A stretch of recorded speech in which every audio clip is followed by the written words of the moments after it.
In Hollywood, have you ever noticed how beauty magazines rarely spotlight the daughters of Black legends? These women are the children of icons who reshaped music history, yet their stories are often left in the shadows. As Black celebrities grow older, they slowly fade from the spotlight. But what about the next generation? The daughters who inherit not only striking beauty, but also resilience, confidence, and undeniable presence. When will Black beauty finally receive the recognition it deserves? Today, we're counting down 15 Black artists with the most stunning daughters. Their beauty is powerful, unforgettable, and impossible to ignore. Watch until the end and tell us, who do you think is the most beautiful? Ray Charles. Ray Charles, the blind king guided by light. To the world, he was simply the genius. A man who couldn't see faces but could feel the heartbeat of anyone standing before him. But to his daughter, Ray Charles was something far more complicated. A father who lived in darkness, yet carried every ounce of pain in his soul. Born in 1930 and raised in deep poverty, Ray lost his sight at just 7 years old. Worse still, he witnessed the death of his younger brother, powerless to save him. From that moment on, tragedy seemed to trail him relentlessly. Drug addiction, fractured marriages, and more than a dozen children scattered across different lives. Out of that chaos emerged Sheila Ray Charles, one of his most striking daughters, like a flower rising from ashes. She inherited her mother's sharp beauty and her father's unmistakable artistic spirit, those smiling eyes, soft curls, and a voice that sounded like a quiet prayer. As a young woman, she was invited to perform at major events simply because she looked like a female version of Ray Charles. Few knew the truth behind the spotlight: Sheila's own battle with addiction, time spent in prison, and years of silence after her father cut off contact with her. In 2003, at a charity event in Los Angeles, Sheila was asked to sing Georgia on My Mind in tribute to Ray. He sat in the front row, frail, trembling, worn by time. As she sang, the room fell completely still. One witness recalled, Ray cried, but no tears fell. His hands clenched tightly, as if he were holding every note his daughter sang. When it ended, he whispered, "That voice? I've never even heard it in my dreams." They embraced for the first time in more than 10 years. 1 year later, Ray Charles was gone. But that single hug rescued them both from the abyss of regret. Sheila later said, "My father didn't need to see me to know I was beautiful. He felt it with his whole heart." Sometimes beauty isn't in a face, it's in the moment a blind father finally recognizes the daughter he once abandoned. Not with his eyes, but with love that arrived late, yet still mattered. Live kindly. You never know when the last chance to hold someone you love will come. Bobby Bland. Bobby Blue Bland, the sad king of the blues, crowned not by noise but by depth. If Ray Charles was a raging river, Bobby Bland was a deep, still lake, quiet, aching, and never dry. Born in 1930, fatherless and hungry in rural Tennessee, his childhood was shaped by loneliness and survival. That pain settled into his voice, forming the smoky rasp that would later define a generation of blues. Before fame found him, he worked humbly as B.B. King's personal driver. Then came the classics. Further on up the road, Ain't No Love in the Heart of the City, songs that sounded like confessions whispered after midnight. But behind the stage lights lay a life fractured by broken marriages, a career that slowly faded into silence, and a widening distance from his own family. Endless touring became both escape and prison. Yet even in that darkness, there was a quiet light: his daughter, Rhody Bland. Rhody never chased the spotlight. She didn't pursue music, but she carried an old soul elegance that drew people in without effort. Soft curls framed her face, her style was timeless, and her presence evoked a 1950s silver screen grace. She often appeared quietly beside her father at small shows, dressed simply, standing just out of focus. People noticed her not because she demanded attention, but because she radiated calm, the kind that comes from a life spent in the shadow of greatness without resentment. At one small theater in Mississippi, the crowd was thin, the sound system failed, and Bobby forgot the lyrics mid-song. Without hesitation, Rhody stepped from backstage, took the microphone, and gently sang alongside him. No drama, no announcement. One witness later said, The whole room felt healed. Nobody cared about the words anymore. We just watched a father and daughter lean on each other to finish the song. Bobby Bland passed away in 2013. After his death, Rhodey shared quietly, "I don't need you to be famous anymore. I just want you to know I was always there, even if one day you forgot my name." Sometimes beauty isn't found in appearances, but in silent loyalty. Live gently, because the ones who stay when everything is falling apart are the ones who deserve the greatest honor of all. Billy Davis Jr., a living echo of a golden era.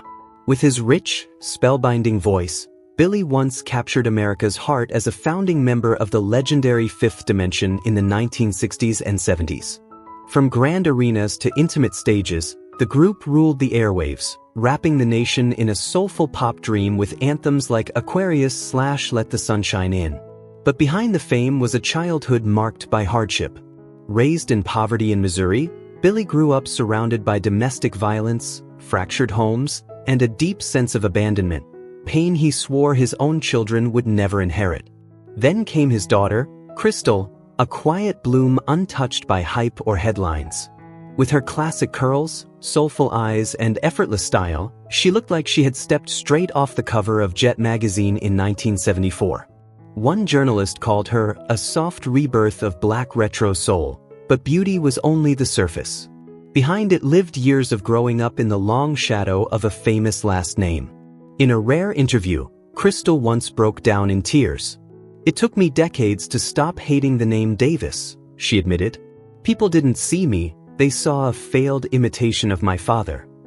Everything changed in 2015 at a small charity concert in Chicago. The crowd was older, the lights were low, and expectations were modest. As Billy began singing Up, Up and Away, a second voice suddenly rose. Female, warm, unmistakable. Crystal stepped from behind him, took his hand, and joined the chorus. The room fell silent. "I've never heard anyone sing like Billy," one audience member whispered, "until I heard her, deeper, softer, and achingly tender." Father and daughter embraced on stage. No speeches were needed. Everyone understood. For the first time, they were standing side by side, not as parent and child, but as equals in art. Crystal chose a quiet life afterward, never chasing fame or a professional music career. But that single moment was enough to etch her name into the hearts of those who witnessed it. True beauty isn't found in makeup or spotlights. It lives in the moment a child finally says, "I am not your copy, but I carry your soul in my own way." Be kind. Because no one knows how hard a silent heart fights to discover itself while living in the shadow of the one it loves most. James Brown. James Brown was fire made flesh, the kind that seeps into your blood and never lets go. A name that needs no introduction. The godfather of soul. Mr. Dynamite. The hardest working man in show business. On stage, he was pure, explosive energy, raw, relentless, unstoppable. But off stage, his life was far more turbulent. Raised in poverty, abandoned early, in and out of prison, surrounded by violence, and too often becoming a source of it himself. He was deeply flawed. He hurt people, including his wife. He was rejected, criticized, and feared. Yet when he stepped onto a stage, the world still bent at the knees. James Brown had many children, but among them stood one who carried his essence in a quieter, more measured way, Deanna Brown Thomas. She was unmistakably his, yet strikingly different. Deanna never chased the spotlight. Instead, she chose to work behind the scenes, building legacy rather than fame, leading communications and later running the James Brown Family Foundation. Still, her presence was undeniable: radiant brown skin, a sharp knowing smile, electric eyes, and an aura that pulled attention without demanding it. One journalist once wrote, "Deanna entered the room like a softer remix of James Brown, less wild, but deeper." In 2006, just months before James Brown passed away, a ceremony was held in Georgia to honor him. Deanna was invited to speak. The room fell silent. She didn't cry. She didn't raise her voice. She simply took the microphone and spoke with calm honesty. "I was angry with my father, but I also understand no one ever taught him how to be a father. He only knew how to fight. and he fought to create the space that allows me to stand here today. There wasn't a dry eye in the room. A witness later recalled watching James as his daughter spoke. He nodded slowly. He said nothing, but in that silence, there was pride. James Brown died later that year. Before closing his eyes, he whispered words Deanna would never forget. "Make it loud, baby." Sometimes we don't have to repeat our parents' paths to inherit their legacy. We only have to keep the fire they passed down and use it to light the world with something better. Deanna did. And maybe that's what all of us are meant to do, because no one is perfect, but everyone can choose to love. Lou Rawls. Lou Rawls, the bass voice that carried velvet, bruises, and grace. In the world of soul music, he was known as a man whose voice felt warm as aged cognac and deep as an ancient well. Born in Chicago in 1933, Lou grew up amid street violence and hard lessons. While touring with Sam Cooke, a devastating car accident nearly ended his life, and for a long time he believed it had ended his career too. Doctors doubted he'd ever sing again. Lou doubted himself. But resilience became his quiet rebellion. Years later, success finally found him through timeless hits like You'll Never Find Another Love Like Mine, earning him 3 Grammy Awards and a place in music history. Fame arrived late, and with it, recognition, but personal happiness never fully followed. A broken marriage, repeated separations, and strained relationships with his children left Lou living much of his later life in silence, despite the applause. Among his children, one figure always drew attention: his daughter, Lana Rawls. She carried herself with a noble calm, thick black hair, classic elegance, sharp eyes softened by depth. People called her the diva who never sang, because she never pursued music professionally. Yet whenever she appeared at events honoring her father, she looked as though she'd stepped straight out of a 1970s Motown poster, timeless, graceful, unforgettable. In 2005, just months before Lou Rawls passed away from lung cancer, a small tribute was held in a Las Vegas theater. Lou could no longer stand. He sat in a wheelchair, thin, trembling, eyes clouded, body fading but spirit still present. Then Lana walked onto the stage in a black silk dress. She said nothing. She simply moved closer to her father. A recording of Lady Love began to play, not Lou's voice, but Lana's. It was a song she had once sung softly for him during his illness. Her voice wasn't technically powerful, but it carried something stronger: truth. The room fell silent. When she reached the line, "She's everything you ever dreamed of," Lou broke down in tears. Not because of the song, but because, at last, he saw his daughter standing fully in her own light. Lou Rawls passed away weeks later. But that moment, father and daughter side by side, one singing, the other listening, shattered years of unspoken distance. Not everyone is lucky enough to be loved properly by their father. Lana did not choose resentment. She chose forgiveness, with the same quiet beauty and grace her father had spent a lifetime searching for elsewhere. Be kind, because a late hug can be worth 1,000 times more than an early, empty word. Clarence Carter. Clarence Carter. The gentle eyes of a father who never saw the light. His name leaves many people quietly stunned, not because of glamour or spectacle, but because he is living proof that music can rise above every limitation. Born blind in 1936, Clarence grew up in deep poverty in Alabama, surrounded by hardship and silence, yet he pushed past every barrier to become a defining voice of Southern soul. Songs like Slip Away, Patches, and Strokin' didn't just top charts. They carried a sound that was husky, romantic, and laced with an ache you could feel but never fully explain. Behind the success, however, was a life marked by fractures. Clarence married twice and endured years of loneliness, emotional distance, and misunderstanding. Blindness was never his greatest fear. Once, he quietly admitted, "What I fear most is that my daughter will grow up without knowing who she is." That daughter is Clarita Carter, a woman with a rare, understated beauty. Not loud, not showy, just deep, steady eyes and a soft, graceful presence, as if she were gently dancing to an old soul record no one else could hear. Clarita never pursued the spotlight, appearing only occasionally at events honoring her father. She often wore vintage dresses and soft bouffant curls, as if holding on to a fading world that modern time keeps trying to erase. In 2016, a moment unfolded that no one in the room would ever forget. Clarence was invited to a ceremony honoring blind artists who shaped American music. Seated on stage, frail yet dignified, he listened as the host announced a surprise speaker. Clarita stepped forward, took her father's hand, and said through tears, "I am the light my father never saw, but he is the one who taught me how to see the light within." The audience rose to their feet. Applause filled the hall.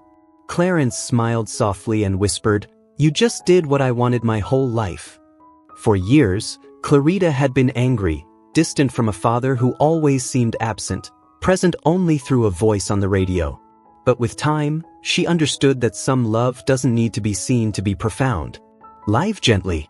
There are fathers who have never seen their children's faces, yet love them with everything they have. And there are children who choose not resentment, but a kindness deeper than any glance could ever reach. Marvin Gaye. Marvin Gaye. The man who turned silence into a muse. Marvin Gaye was more than a timeless sex symbol of soul music. He was the aching breath of an entire generation. Born in 1939, he gifted the world love songs that trembled with longing, lyrics soaked in pain, desire, and vulnerability. Yet behind the velvet voice and glowing spotlight lived a wounded child, scarred by an abusive father and haunted by a lifelong battle with depression, addiction, and emotional isolation. His death in 1984, shot by his own father, remains one of the most devastating tragedies in American music history.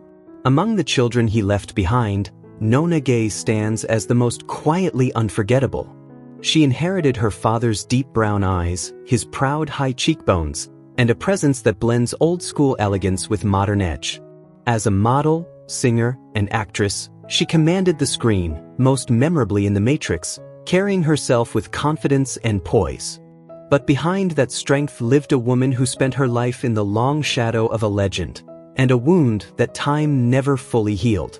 In 2019, at a memorial concert honoring Marvin Gaye in Los Angeles, Nona stepped onto the stage wearing a simple black dress. No jewelry, no spectacle. She didn't come to sing. Instead, she unfolded a handwritten letter, one the world had never heard. It was a letter Marvin had written to her when she was a child, tucked away inside an old album. In it he apologized for not being the father she needed, for leaving her afraid, for leaving her empty. Her voice trembled as she reached the final line. "You are the most beautiful thing I have ever created." Then she stopped. She could not go on. A longtime audience member later whispered, "I've never seen someone standing in the spotlight while still crying in the dark." Nona didn't need to sing. Her silence became the most powerful song of the night. Not everyone born into fame is fortunate. Some inherit a legendary name and grow up as a fragile shadow beneath it. But Nona chose something else. She chose grace over resentment, strength without bitterness, a life lived gently but firmly, because some children don't need applause. Sometimes, a single apology, even one that arrives too late, is enough to help them walk proudly for the rest of their lives. Percy Sledge. Percy Sledge, the father whose gaze could quiet an entire room. He needs no introduction. When a Man Loves a Woman isn't just a timeless love song, it's the raw sob of a man who lost everything: his lover, his future, his faith in people. Born in Alabama in 1940, Percy worked as a hospital orderly before a single, fateful moment behind a microphone turned him into a legend. But fame was never kind to him. He was cheated out of his money, betrayed by those he trusted most, and when the spotlight dimmed, he returned to hard, manual labor just to survive. Percy passed away in 2015, yet his voice never truly left us. His daughter, LaToya Sledge, chose a very different life. She never chased fame or art, yet possessed a rare, quiet beauty, smooth skin, eyes as deep and still as a midnight lake, and a soft, knowing smile that felt like it carried an unspoken sorrow. LaToya became a literature teacher at a small local school, living privately, no social media, no desire to be seen. In 2020, during a modest ceremony naming a music park after Percy in his hometown, a local reporter asked LaToya to speak. She hesitated, tried to decline, then slowly stepped forward. Her hands trembled. Her voice barely rose above a whisper. "When I was little," she said, "my father would play the piano late at night whenever I was sad. He never said a word. He just played." She paused.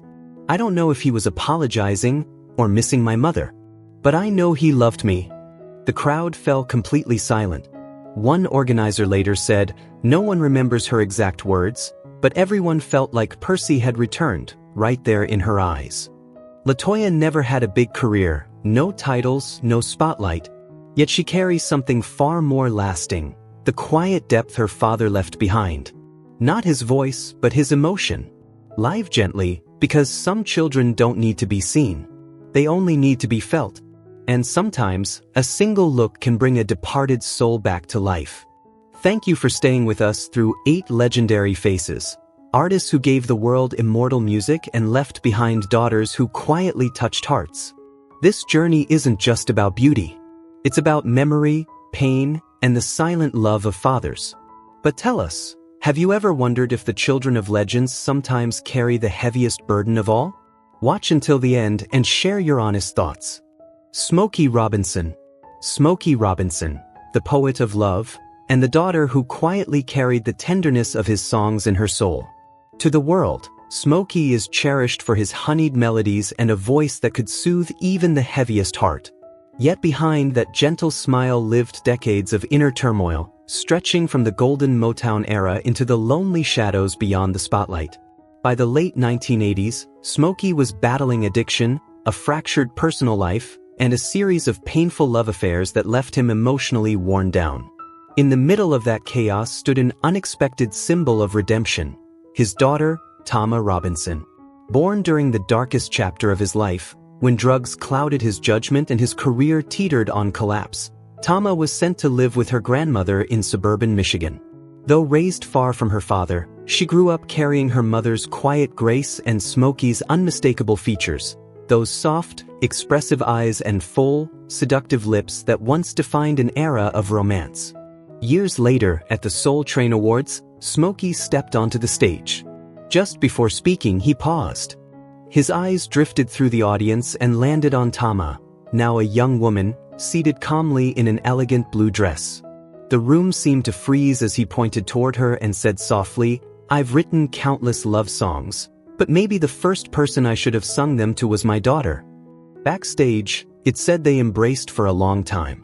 In a whisper meant only for him, Tama said, "I forgive you for all the years you weren't there."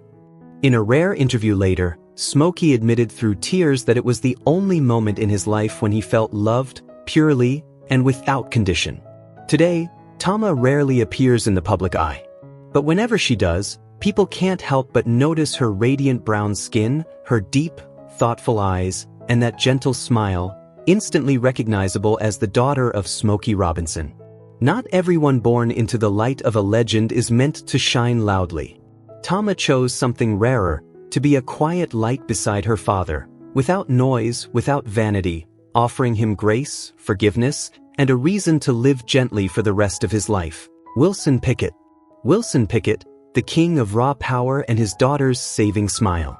In the 1960s and 70s, Pickett was a force of nature, a rebellious soul icon whose voice could bend a crowd to his will.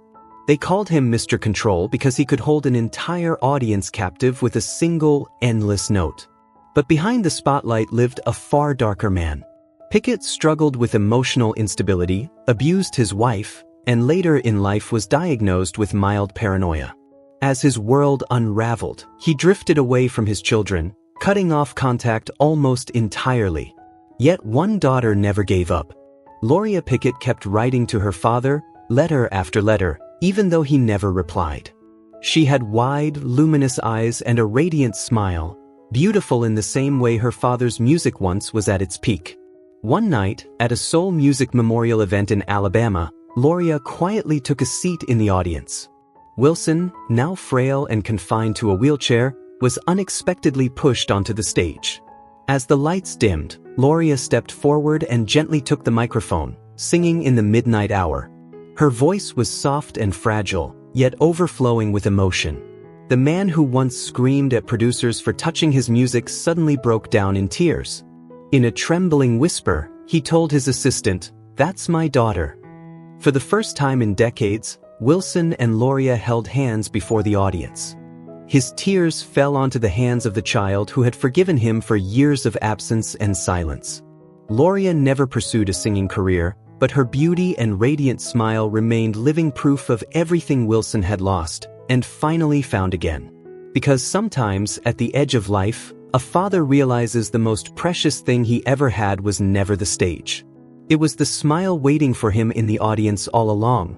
His daughter, Otis Redding, forever 26. A beautiful life, like an unfinished soul song left hanging in the air. Otis Redding is most often remembered for Sittin' on the Dock of the Bay, the haunting masterpiece released just days after he was killed in a plane crash at only 26 years old. His death didn't just silence one of the greatest voices in soul music, it froze a career that was just beginning to reach its full power. But while the world mourned a legend, a very different journey was beginning for his family, especially for his daughter, Carla Redding Andrews. She was only a child then, far too young to understand why grown adults cried over a man she barely got to know. She grew up surrounded by grief, memory, and music that felt larger than life.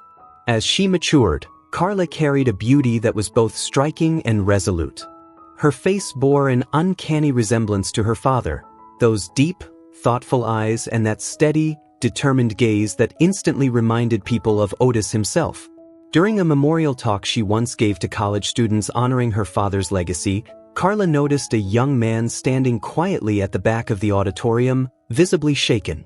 Afterward, she approached him and gently asked why he was so moved.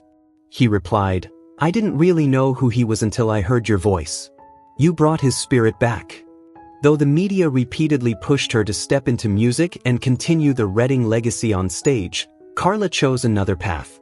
Instead of chasing the spotlight, she built something lasting, establishing a scholarship fund in her father's name and traveling to schools to inspire underprivileged Black children. Wherever she went, she carried a quiet elegance, classic 70s curls, warm brown skin, and a sharp, knowing smile that felt timeless. At an event in Macon, Georgia, near the Otis Redding Monument, witnesses saw Carla standing silently at the foot of the statue, her hand gently tracing the engraved words, "Try a little tenderness." Tears fell, not from regret, but from understanding. She knew her father had never truly left. He lived on in her heart and in the souls of millions who still listened. Some beauties are not meant for the stage.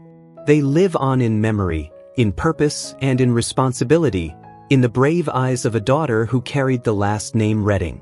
Because sometimes, it's the one who stays behind who finishes the song that fate cut short. Isaac Hayes. Isaac Hayes, the golden man of soul, and the daughter who carried his light in silence. Once, Hayes was the very definition of masculine allure in soul music. The deep, gravelly voice, the shaved head, the black leather, the dark sunglasses, an image so iconic it felt untouchable. Yet behind that powerful silhouette lay years of turmoil, lawsuits, financial ruin, and finally the devastating stroke that caused him to collapse in the studio in 2008. At his tearful funeral, a hush fell over the room when a young woman stepped forward. It was his daughter, Nicole Hayes. Her face echoed the golden age of soul, smooth skin, a straight nose, softly sculpted lips, but it was her calm presence that truly stilled the crowd. "My father moved the world with his music," she said, "but he moved me with gratitude." Years earlier, Nicole had attended an international music event in Europe, introduced simply as Isaac Hayes' daughter. The audience gasped, expecting a glamorous diva. Instead, she appeared in a simple black dress, hair pulled back, eyes serene. She didn't sing. She told a story. She spoke of a father who had lost everything, who had been pushed aside by Hollywood, yet never missed a morning taking his daughter to school, who quietly saved a poem she wrote as a child. Nicole shared the last moment they spent together.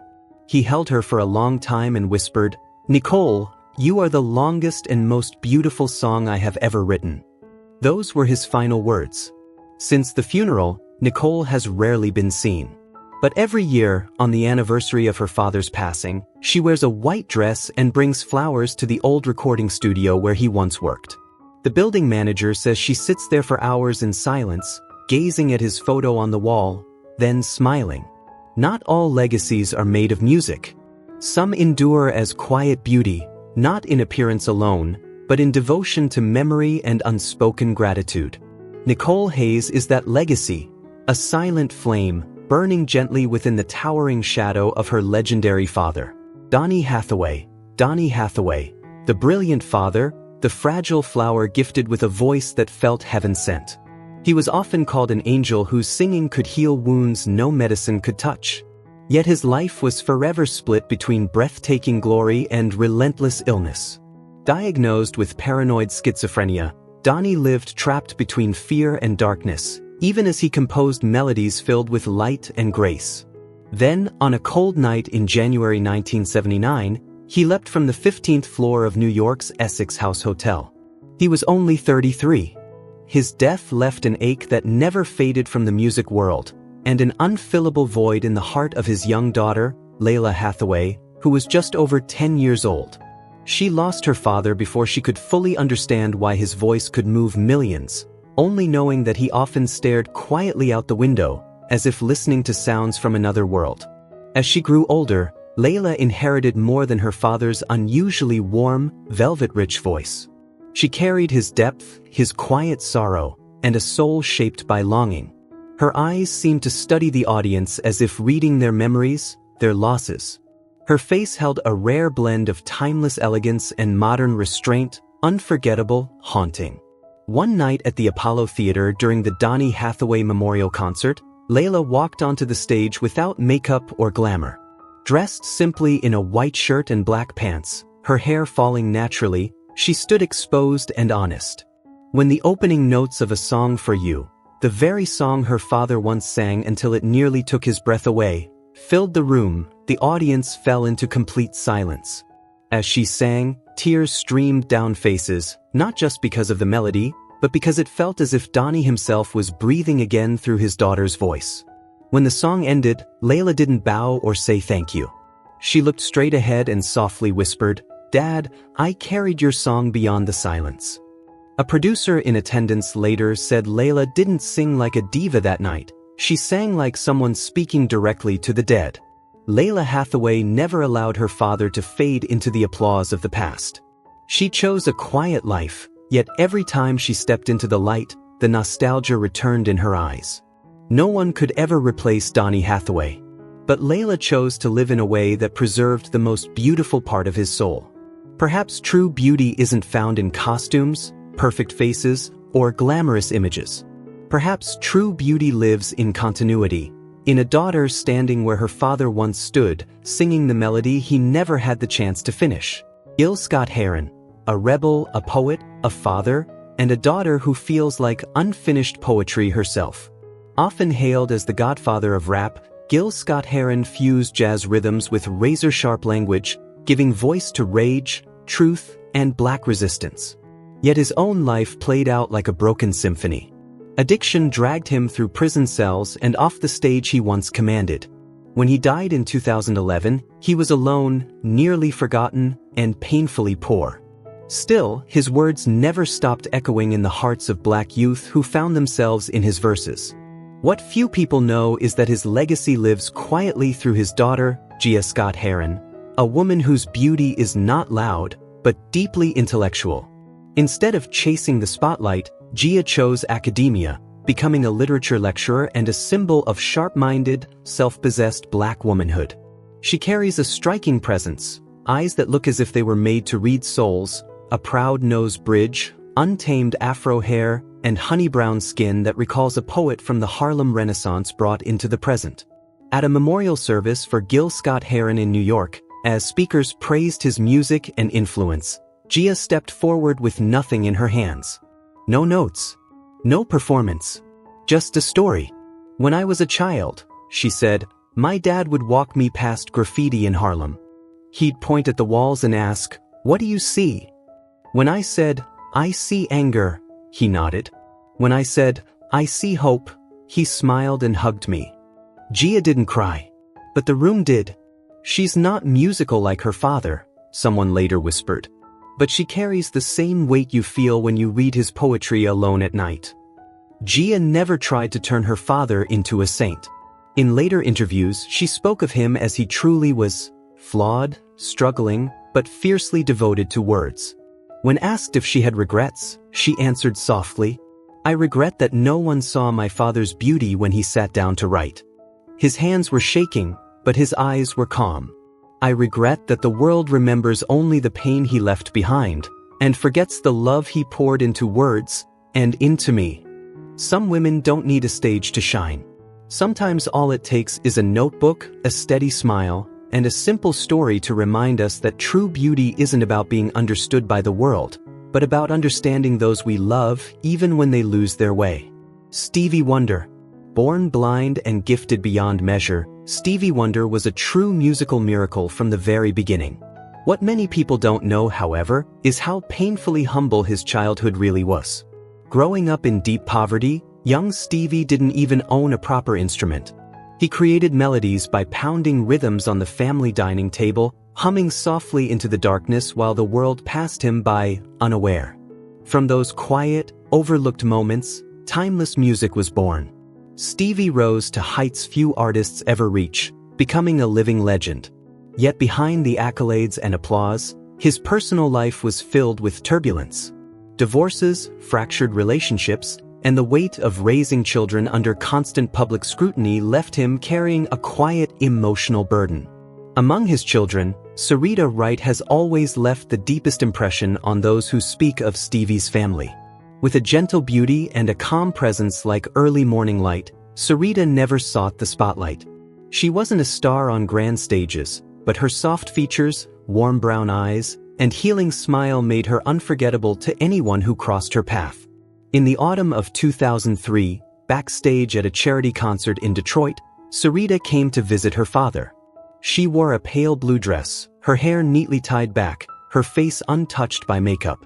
Stevie didn't see her enter, but suddenly he turned and said, "You're here, aren't you? I recognize your perfume. It smells like the lyrics I wrote just for you." His longtime manager later recalled, "I had never seen Stevie that emotional." Holding her trembling hand, Stevie whispered, "I'm sorry if I never told you this enough. You're as beautiful as the songs I write." The room fell silent. In that moment, the bond between a blind genius and his daughter, beautiful beyond all glamorous standards, left everyone speechless. The story traveled quietly through the art world, not as proof of fame, but as proof that while talent builds legends, it is love that preserves a family's soul. Syreeta never became a singer like her father, but she became something just as powerful, a reminder that Stevie Wonder is not only a musical icon, but also a deeply human father, capable of love, regret, and tenderness. So when you see a woman stepping out from the shadow of a legendary parent, don't assume her path was easy or privileged. Think about the unseen journey it takes to be recognized for who she truly is. They don't ask for applause, they ask for understanding. And if you've stayed with this story until the end, your presence alone proves that real beauty still finds its way into human hearts. Share your thoughts, leave a comment, and like, so stories like this don't disappear into the noise.